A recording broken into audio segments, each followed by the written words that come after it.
Death has been part of humanity since the beginning of its creation. Humans have tried to define this phenomenon with the use of abstract ideas. Modern religions are founded on the idea of the afterlife, or the absence of it. They usually interpret death as the gateway to another life in another form or place. Religions in general reward good behavior on earth with the promise of a good afterlife. The following slideshow will demonstrate how various religions and cultures perceive death.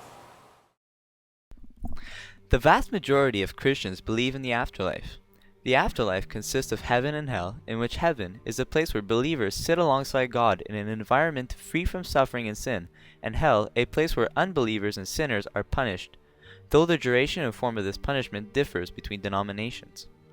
Unlike most other religions, Judaism does not elaborate fully on the afterlife. It is rather focused on the actions that a follower must take upon his or her earthly life, in other words, to fulfill his or her duties to God. Succeeding at fulfilling one's duties brings about reward, failing at one's duties brings about punishments, but in the end, it is unclear whether anything happens after death. Buddhism preaches that there are two forms of afterlife, including reincarnation and nirvana. Reincarnation occurs following the death of a follower. It consists in the follower being reborn into another body. Nirvana, on the other hand, occurs only to Buddhas, in other words, those who have reached enlightenment. Nirvana represents the end of the cycle of death and rebirth. It is therefore foreseen as the end of suffering. Nirvana also means to extinguish. Hindus believe that they are born in debt to the gods and various humans. Their purpose on earth is to repay these karmic debts. The debts are debt to the gods for their blessing, paid by rituals and offerings; debt to parents and teachers, paid by supporting them, having children of one's own, and passing along knowledge; debt to guests, repaid by treating them as if they were gods visiting one's home; debt to other human beings, repaid by treating them with respect; debt to other living beings, repaid by offering goodwill, food, or any other help that is appropriate. One major part of Hinduism is the concept of karma, which is a system of cause and effect, wherein one's deeds have corresponding effects in the future. This concept is used to explain evil and misfortune in the world, including death. In other words, the purpose of life is to minimize bad karma in order to enjoy a better fortune in both this life and the next. The ultimate goal, though, is to reach a point where one has no more bad karma, and thus no reason to be reincarnated, so they are released from the cycle of samsara altogether, and thus achieve moksha, the end of suffering. Islam preaches the continued existence of the spirit into the afterlife. Their afterlife consists of paradise, where the deceased will enjoy spiritual and physical pleasures, and hell, where the deceased will suffer spiritual and physical torment for all of eternity. They believe that their spirit stays in the grave. These spirits await the last day, when Allah will summon the dead to be judged, and the deceased will either be sent either to paradise or to hell. The dead already have a certain idea of their destiny, as those who are destined for hell suffered in their graves, while those who are bound for heaven are left in peace. With all this said, there are two exceptions from this rule.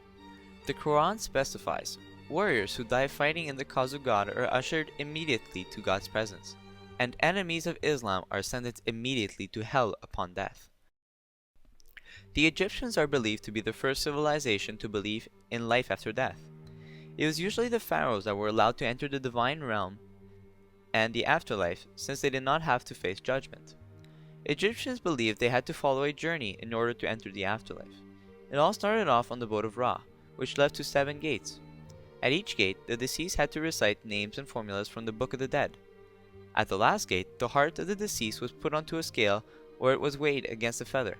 If the heart was too heavy, it was believed that the deceased had sinned, but if the heart was lighter, the deceased would be granted access to Skit Ora, or field of rushes, as to show that his or her heart was full of innocence.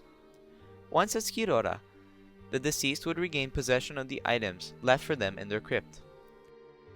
Voodoo, originally a slave religion, blended from African religions and the Catholic Christianity, is perceived in our society as being a satanic religion wherein followers cast spells and stick pins into little dolls. This is a common Western misconception. The Voodoo religion is much more subdued, and rather than preach hate, it preaches love to the gods. According to the Voodoo religion, once one dies, the soul remains near the corpse for 1 week.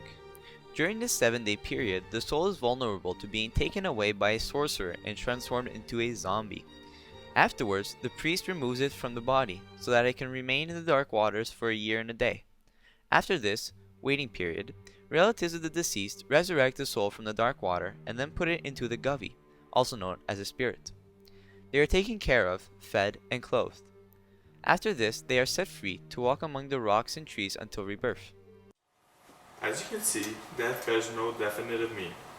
Death is something that affects us all, and we should all know how different human cultures have viewed this dire aspect of life.